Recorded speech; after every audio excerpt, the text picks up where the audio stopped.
Hey Russ, how's it going? How you doing, Bob? You all right, mate? Doing fine, thank you, my friend. Doing fine. Ready for a big day of the boxing. Yeah, I'm looking forward to it, Bob. I'm really looking forward to it, man. I'm just getting ready now to get into the mood. Yeah, you had a run this morning, eh? Yeah, I go every day. I didn't go yesterday, but I've missed one in 29 days. So yeah, just Outs. 2.7 today. But I'm 55 this year, and it knocks hell out your knees, doesn't it? Running. Yeah, I used to run until I was maybe 60. Now I just do walking. Oh, you're past 60, Bob, yeah? Yeah, I'm 65 this year, mate. Oh, yeah, you're looking well, mate, for 65. I'm impressed. I'm an old age pensioner now. Old age pensioner. Oh, God. Well, you're in great place, aren't you? Canada, it's a nice country, isn't it? It's just a bit cold, isn't it, Bob? Yeah, we got a bit of a melt on this morning.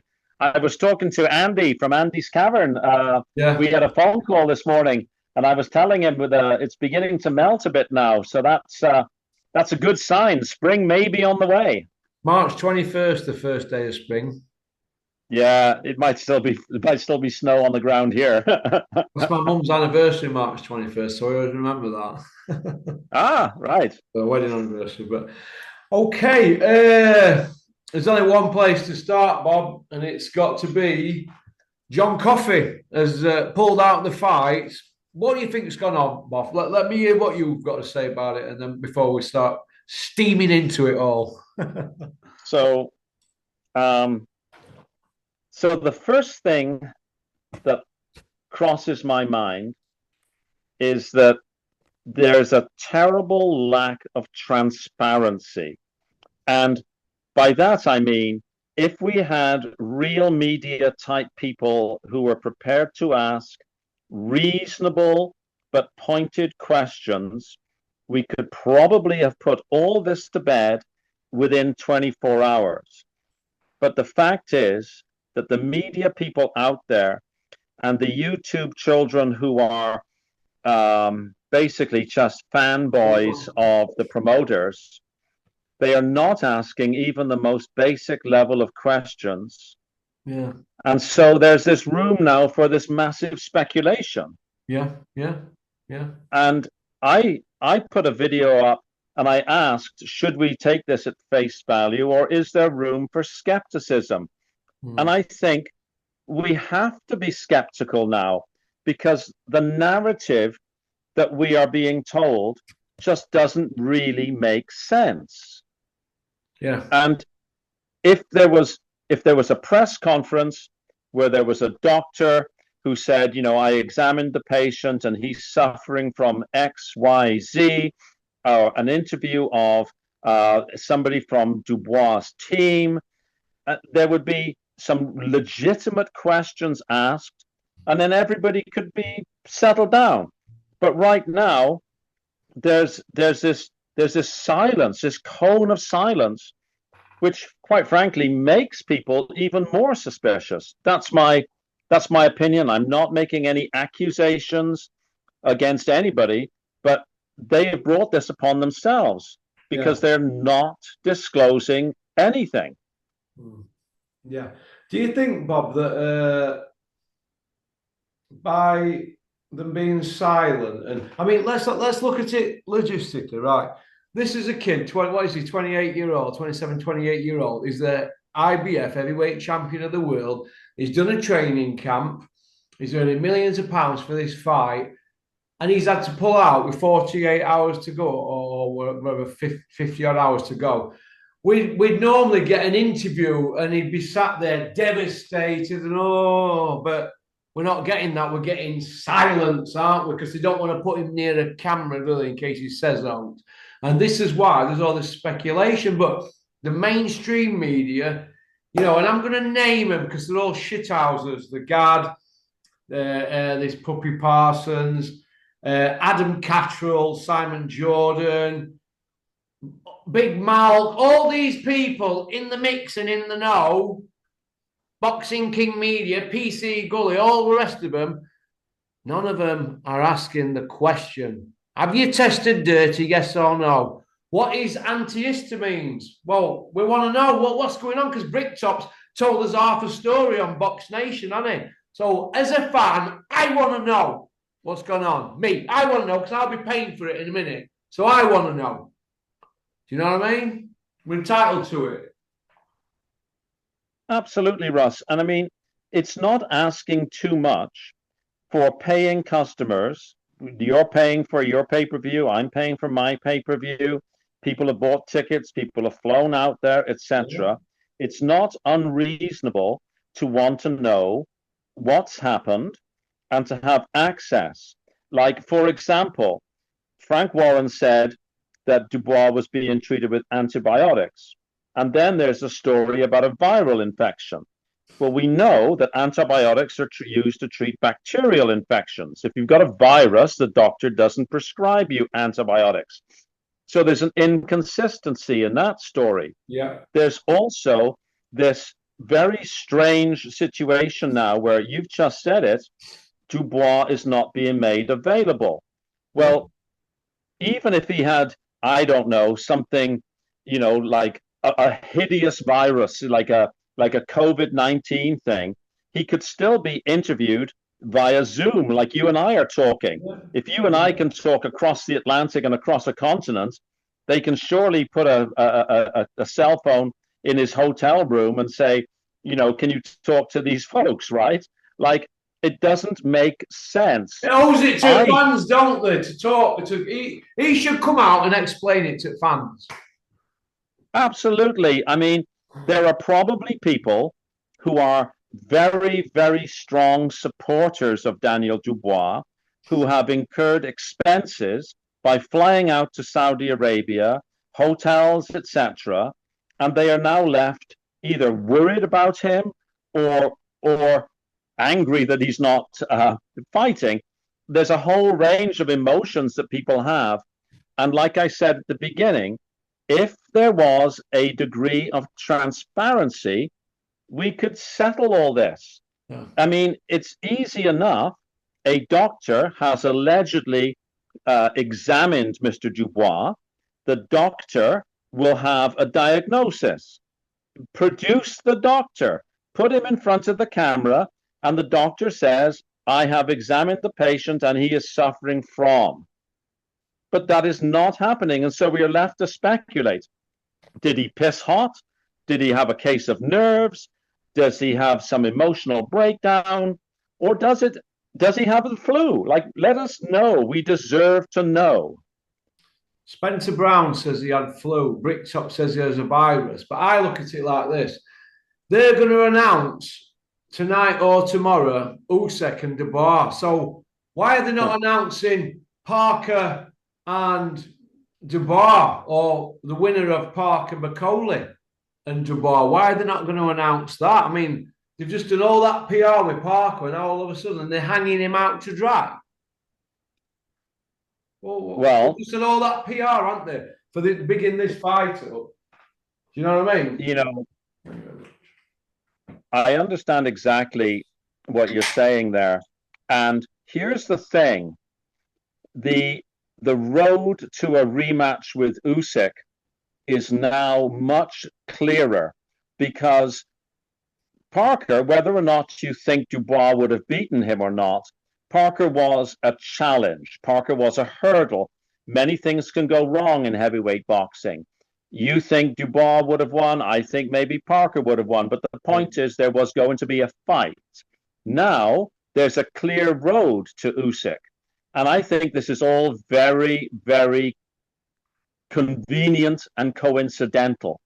And it, again, adds to the suspicion factor, doesn't it? Yeah. It's also really, I mean, it's annoying to me because I personally don't think Dubois deserves a rematch with Usyk, but that's beside the point. I don't. Bob. He got knocked out, didn't he? He quit, in my opinion. He quit. He quit off a jab. He quit. So that's they can spin it all they want. We know what we saw, don't we? It's there in black and white. Absolutely. I mean, even if it was a legitimate blow, that put Usyk down. I don't think it was legitimate, but what I think doesn't matter. The referee is the only person who matters. The referee said it was a low blow. He gives Usyk time to recover. What should have happened then is Dubois should have been out like Jack fucking Dempsey and hammering the shit out of Usyk. Yeah, it should have been Johnny, really, shouldn't it? I mean, really, he didn't have anything left, I think, at that stage at fight. I think it were all downhill for him, and just Usyk went through the gears, just like he did with Fury. You know, 4, 5, 6, them rounds he lost against Fury. After that, and I spoke to Terry about it today. Usyk, at the end of that 6th round, he sat on that chair and he were like, "Am I that man?" And then he just got up and he went after Fury, didn't he? We've seen it, didn't we? Absolutely. Can you imagine, Ross, if George Foreman had put somebody down and it was declared a low blow and there was a few minutes wait? Can you imagine 1972 or 73 George Foreman? He would have been on the opponent like a rash. I know. And the funny thing about it is this. If Usyk had been with Bricktop, they'd have spun a different narrative anyway, wouldn't they? They would have gone, no, it was a legitimate punch and all that. Because it's their guy, they had to go into bat for him. The same as Bricktop when Fury got schooled both times by Usyk, spinning this narrative that it were a close fight. Close fight. Yeah, I mean, it's total nonsense. Do you know the experts, Bob? They gave Joshua and Fury between 10 and 12 rounds out of 48 against Usyk. These are the experts. So let's be conservative and say Usyk lost 12 rounds against Joshua and Fury in 4 fights. But 12 rounds.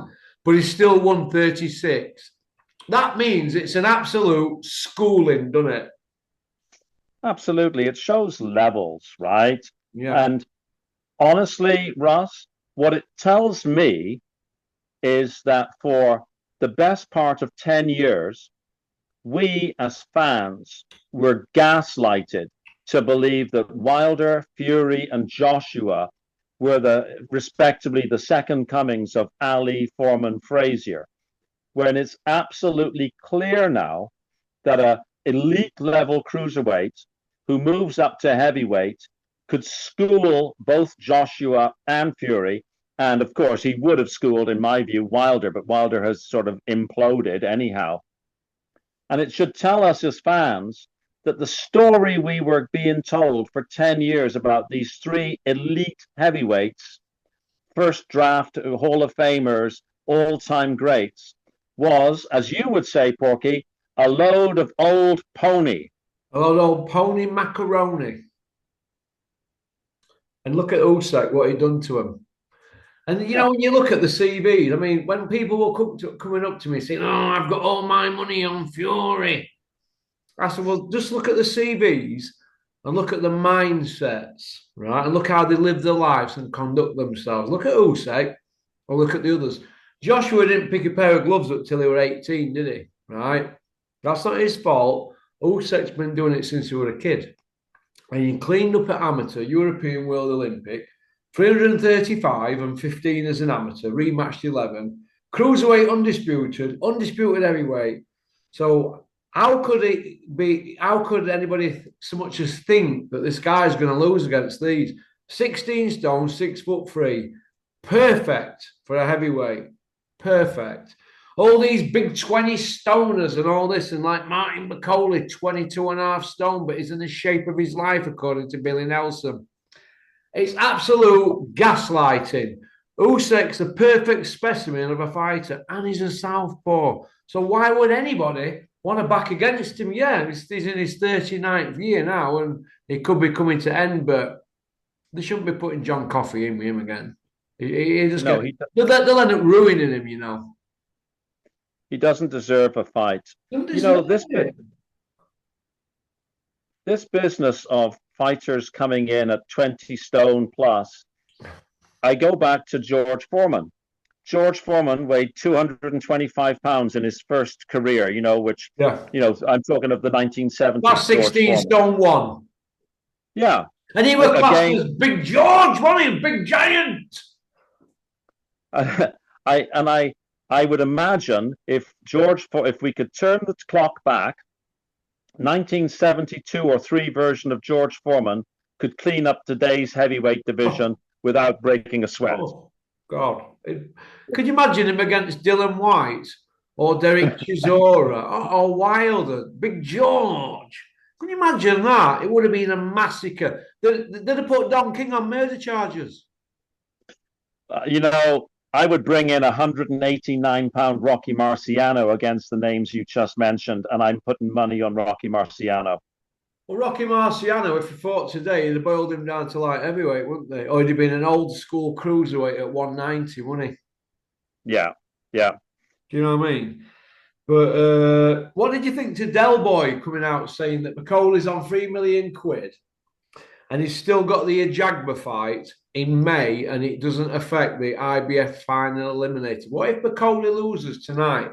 Does he still get a final eliminator in May? Because if that's true, what's the point in even having any rankings and trying to do everything by the book? Because all they're doing is making it up as they go along with this Turkey guy. There's a running roughshod over boxing. That's my opinion. What's the point in having mandatories and having rematches? You've got to beat them twice. And now Usyk's going to fight Dubois again, Joshua, Fury, all twice. But how can McCauley fight tonight, get beat? Because, listen, he's out of shape him. So he's going to come out swingers and hope he can knock Parker out. How could he fight tonight? And if he loses, still fight a final eliminator for IBF in May? Where are we going here with this, Bob? I need a bit of help here with me. Bob. There are two things there. I mean, firstly, the purses have been widely reported. TalkSport reported some very low purses, and now those purses have been adjusted upwards by, I think, the Sun newspaper. So we don't actually know. Yeah. But to the point that you've really asked, if Bacoli should lose tonight, then surely there must be a different fighter to fight a Jaguar for the final eliminator. Yeah. Because if he loses tonight, surely this is like snakes and ladders, right? Yeah. You've lost, so you now go down in the ratings. But tonight it's a WBO, Bob, isn't it? It's an interim WBO tonight, isn't it? A brick top belt. Yes, well, I'm probably in agreement with many people of sort of our rough generation that there's way too many of these trinket belts. They actually mean nothing. Yeah. But it seems to me now that the ratings are just kind of like random numbers. That if you in the old days you would look at ratings and you would say, it's very important to win this fight because I can go up 1 or 2 spots on the ratings and get closer to a heavyweight championship fight. But today it appears that Turki Al Sheikh can simply decree who is going to fight for what belt. And if that's the case, then I suppose the ratings, and for that matter, then the various bodies should just fold up shop and go home. Yeah. It doesn't make sense to me, Russ. No, it doesn't. And well, listen, promoters run boxing, don't they? But Derek Chisora, he always strikes me as a bit as a loose cannon. He always lets a few things out of the bag. He turned around and he said, look, the paymasters control boxing. So he's more or less saying, look, Turkey gets his own way and the rest of them, the commissions and the promoters, just do as he says now. I mean, they're all dancing to his tune, aren't they, really? Yes, it seems to me to be following like the UFC model where, Dana White makes the calls, Dana White decides what's what, by and large.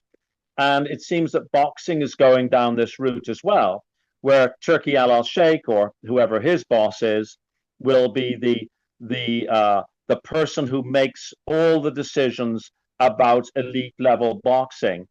My question then is, what's the point in the second and third and fourth tier boxers trying to work for ratings, because the ratings will mean nothing. So how is this going to trickle down to young kids who are starting a career in boxing? Like, what's the flow through effect of this being? Yeah, yeah, it is. And young kids looking at all this now, we're going to think, if we want to get involved in boxing, we've got to get to Saudi to get paid. Yeah. And where does that leave UK boxing for small old shows, Bob? It also means that boxers will be manufactured or well managed to preserve a zero, so they can be fed into the Saudi machine of, unbeaten fighter ABC fighting against unbeaten fighter XYZ. And that will be bad for boxing, because you will simply have all these well matched fighters with zeros who won't necessarily be anywhere near as good as their records would otherwise suggest. They're just doing it for a payday. You mean kids in UK who are 13, 14 and 0, waiting for that phone call from that shower over in Saudi? And when they get the nod to go over there, they're ill prepared, aren't they? They're going to get sent back, smashed up. Yeah, it's going to be sending people into a meat grinder, to be honest with you. Meat market, And I call it, don't I? When they take them to meat market.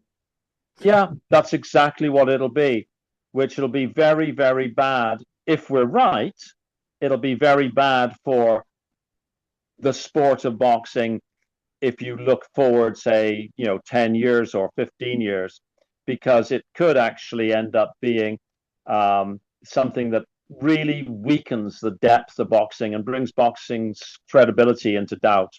I'd like to be wrong on this. I mean, nobody wants to see this, but it is a legitimate concern, I think. Do you think the media are playing a big part in it? And obviously, these people who work in media, they know boxing, they know it inside out. But do you think their silence and their non-questions that they're not asking? I mean, I'm looking at this Parsons video. I asked this to Terry, and it's his title for his last video. I flew to Saudi with Eddie Hearn and ordered him his first Burger King burger. What? What is that, Bob? This is a DAZN pundit, by the way.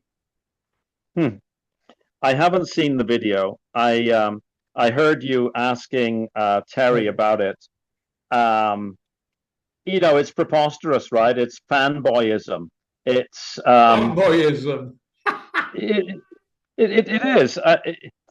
Howard Cosell must be spinning in his grave. Oh, It's embarrassing, and it boggles the mind that people will click on and watch and pay for this kind of stuff. I mean, I don't want to sound like I'm totally negative here, but really, that's the kind of stuff you would expect 12-year-old girls to be interested in watching, not boxing fans of a combat sport.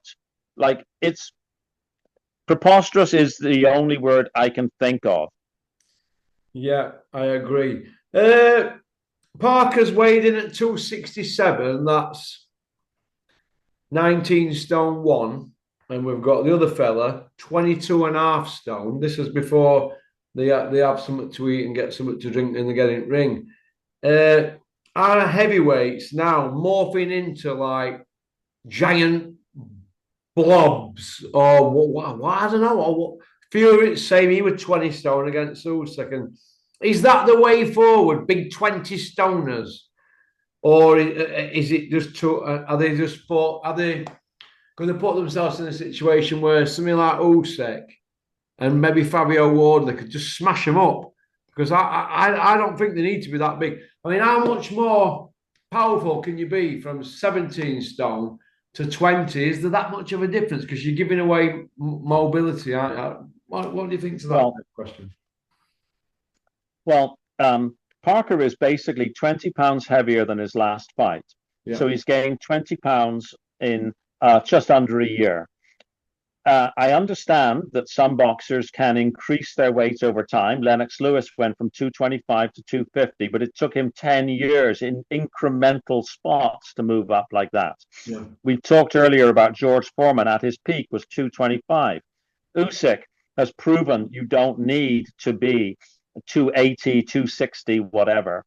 And if if you are if you are like I like the fighter I noticed his weight, Cabayel. Cabayel is 238, 239, 241, 238, 239, 240. He's in that range. There isn't a big spread.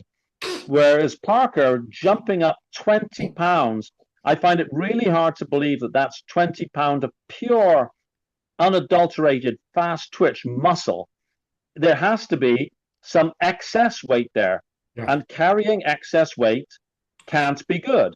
No. Does it really increase your punch resistance? I doubt it. Can you deliver a harder punch? I also doubt it because you won't have the snap that you would have had. Yeah. That's my thinking. Yeah, I agree. Boatse against the giant mute, Callum Smith. How do you see that going, Bob? I think Boatse, who has done the better work at the light heavyweight bracket. Smith, of course, was an exceptional fighter at super middle. But I might be wrong, of course. I mean, I don't have a crystal ball, but I think this is too much for Smith. And I would not be surprised that if Smith loses, that he announces, well, that's it for me. I'm kind of done. He's a millionaire, isn't he, Smith? He's certainly, yes, he would be, wouldn't he? Yeah, very. He's very wealthy. I'm leaning towards Boatse. I think Smith is nearing the tail end, and this might be the final big, the last hurrah, shall we say. Yeah. A lot of people are saying Callum Smith's got no miles on clock, but inactivity, you can't keep your tools sharp, in my opinion. But I just wonder what you felt about that. Well, if we look back in history, Russ, the better fighters have always been those who've kept active. I'm sure that a lot of work can be done in the gym and a lot of work can be done sparring, but nothing will keep a fighter's skills sharp like actually getting real live rounds in a real live fight. So I think that inactivity is, all other things being equal, inactivity is definitely deleterious to a fighter's career. Yeah. Yeah, I agree with you. The other fight on the card I wanted to mention to you, it's just my mind's gone blank, Bob. There's another fight on there tonight that's a really good fight. Oh, the Adames and Hamza Shiraz. Do you think that the middleweight division's wide open for Shiraz to have quite a few years dominating it if he wins tonight? If he wins tonight, firstly, I would say that the middleweight division seems to be much weaker than historically it has been. Yeah. If Hamza Shiraz can win, then there is no reason that I can see why he couldn't dominate that division for quite some time. The biggest question I have about Hamza Shiraz is how the hell can he make weight? He's 6'3". He must have hollow legs, because he's got the frame that he could easily be a light heavyweight, surely. Yeah. So it's a miracle to imagine that he can boil down to 160. To be honest with you. Yeah. He's like my weight, but 7 inches taller. Yeah, like he's 6'3". He's taller than I am, and I'm 200 pounds. Yeah. Yeah, it's going to be interesting to see what happens with that one moving sideways. I personally don't rate him. I think that Bradley Skeet carry on left a bad taste in my mouth. Left a bad taste in my mouth. And I think he's been, kind of like manoeuvred since then. I know we've got Nazim Ahmed going into bat for him every time he does an interview and stuff like that, but I'm not a Shiraz fan, mate, to be honest. And I think he'll get found out sooner or later. But the division's piss weak. Piss poor, honestly. Yeah. Absolutely piss poor. But okay, Eddie Hills. He's talking retirement in interviews and his life in boxing and this and that and blah blah blah. Do you think the candle's burnt out for him now? You know, he put all his eggs in one basket, Bob, with Joshua and Crusher Ben. Somebody's had a bit of a pop at me in comment section saying, "Oh, Eddie's got this guy, he's got that guy." The debate with me and Terry was, who's he got from the UK? He's got Joshua, he's got Crusher Ben. Yeah, we know he's got Opetia and other people in other countries, but is he now an agent for that shower in Saudi? Where's he going, Eddie? He's talking retirement. You're forgetting the next heavyweight champion of the world, Big Johnny Fisher. Oh, Elmer Fudd? He won't even take the Lady Rhino rematch, Bob. Johnny Fisher, do me a favour, he's big fat dad. You already know my thinking on Johnny Fisher. No, to answer your question, it does appear that I think, well, what I think is that when AJ and Katie Taylor and Conor Benn, when they fade away, I would not be surprised to see Eddie Hearn fade away because they've got so many other sports that they are involved with that and he isn't the guy who founded the company. His daddy founded the company. Yeah. It would not surprise me if he goes and does I don't know, the European golf or the world ping pong or whatever. Pool, snooker. They've had a duo at boxing with Joshua and Frotch and that, but it's all over now, isn't it? It looks quite shouting, isn't it, really? It looks that way. I mean, if you take Crusher Ben out, he might get 2 fights with Eubank and then he'll be finished. Joshua's hanging on for dear life. They don't put him near anybody, scared of his own shadow. So he looks like he's finished. Katie Taylor looks like she's been dug up.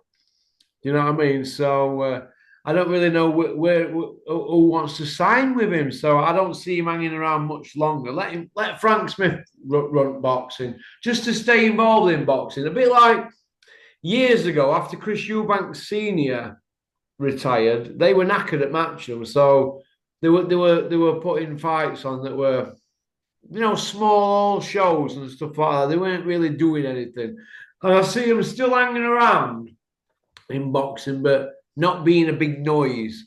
And I see them concentrating on other things because accountants by name, Bob, accountants by nature. That's exactly right. That's what I think will happen, but I could be wrong. But it must really fry Eddie's brains to know that he is now number 2 in the UK because he liked to be the big dog. He had his knee on Bricktop's neck and Bean as well. Bean, who's now hanging around shows, wanted to say goodbye to George Warren. I'm just waiting to say bye to George Warren. Bean hanging around at shows, licking male arsehole. That's how the landscape's changed now. So I see Eddie Bowie now in shame, really, and crawling under a rock like his father did after the abused boxing fans with Chris Eubank Senior's career. 19 world title wins, but only 4 of them were former, current, or future champions. So who was the other 15? Exactly. You know exactly. What I mean? The WBO route. You know what I mean? There were no box wreck in them days. So that's what I see happening. They milked the fans then, and when Eubank were done, they fed him to Bricktop, didn't they? There you go. Catch you later. You know what I mean? They don't care for boxers. They took Chris Eubank Senior to meat market, and that's why he's very outspoken now. But that's his own fault. Because when he were riding high, old English, he didn't give a toss about anybody. So what goes around comes around. Now, this shower at Essex, they don't care for boxers. They care for that. They'll tell you that your best mates, we're like family. Dave Allen thought he were family. He thought he were Matchroom family. He weren't, mate. And now, look, they can't even get the Elmer Fudd fight on, can they? They're going to pay him peanuts or park him up. That's what will happen with David. He's already got begging bowl out, hasn't he? And that they don't care for boxers. And what I always say to boxers when they come up to me or they speak to me, I say, listen, remember this, promoters don't care for you. All right? All he do is me pal, is me pal. He's a pal of mine. There's no pals in boxing. Promoters are multi-millionaires. They don't care for boxers. But boxers think they do because they're thick. Thick. 90% of them are thick. When they all find boxers out in are just the product. Yo, mate. Boxers are just the product, right? There you go. They're like, it's like taking a cow or a pig or a lamb to the meat market. They get sliced up and we eat it from, we've got Sainsbury's, don't we? And put it on George Foreman grill. What's the bottom line? Yep. That's the bottom line. So the sooner boxers get out of that thing in their head that they've got going, that these promoters are their pals. They're not. They're not. Anthony Yarde thought Bricktop were his pal. What about when he's having to fire back with lawyers and all that? They're not your pals, Anthony Yarde, but you've been crawling back because there's only, there's not 2 games in town now. There's 1 game in town, and that's Bricktop. He's at the top now, Bricktop. He's on his perch because he's got Turkey in tow. So, like I said, some of these boxers realise that they're better. Okay, that's all right. I know that sounds harsh, but working in industry 6 years and seeing it close up, promoters don't care for boxers. They care for themselves and a bit of PR. That's it. They like to be out there. I think it's like if you're a farmer and you own pigs, you like the pigs very much until it's market day. And then the pigs become dollars. And then you like the dollars more. And you do not care about the piggy. Bye-bye, piggy. Yep, that's the one, Bob. But listen, it's been fantastic to have you on. And can I just say, Anthony Austin has been a real addition and new lately to the channel. We've got other lads that we have on. There's some who are on website on my channel who don't come on. I'm firing you off next week and Cameron's back. I'm sorry, but you know we've got to make a stance if you don't want to come on. But it's been great having you and Anthony on channel. And Anthony's in the lead this month for the 100 quid. I saw that. Well, if I may say, Anthony is rapidly becoming my favorite guest that you have on. He's really, really well spoken. And he did make a suggestion that you should have both he and I on. Yeah. And I said I would be up for that. That could be fun. Something we're going to have to look at, Bob, isn't it? Very well-spoken fellow, very knowledgeable. And maybe we could all go down to his place in Mexico next winter to get me out of this fucking winter. We'll have a few pina coladas. Exactly. All right, then. Well, listen, Bob, all the best. Have a great evening watching boxing. I'm just about to crack open another 3 or 4 of the Guinness and have a bit of lasagna and watch the boxing. Nice, peaceful evening in. So thanks, Bob. All the best. Cheers, mate. Thank you, sir. Talk to you next time. Bye-bye. Bye. And that were Bob from Canada. Women love him, men want to be him. That's about it, really. Thanks for liking and subscribing and leaving a comment. I hope everybody shares this video and leaves a comment. Leave a comment. Let me know what you think. And don't forget to subscribe to Canada's boxing channel. That's Bob's channel. And to my good friend Andy's Cavern YouTube. All right. Give them lads a shout out. And if you get bored, have a look at the Beautiful Boxing Podcast. That's Terry Chappendama's channel. He's a very good friend of mine. I've known Terry 9 years. I think I've known Terry now. So, all right. Have a great evening, boys and girls.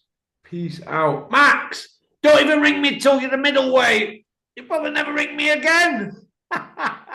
Well, peace out.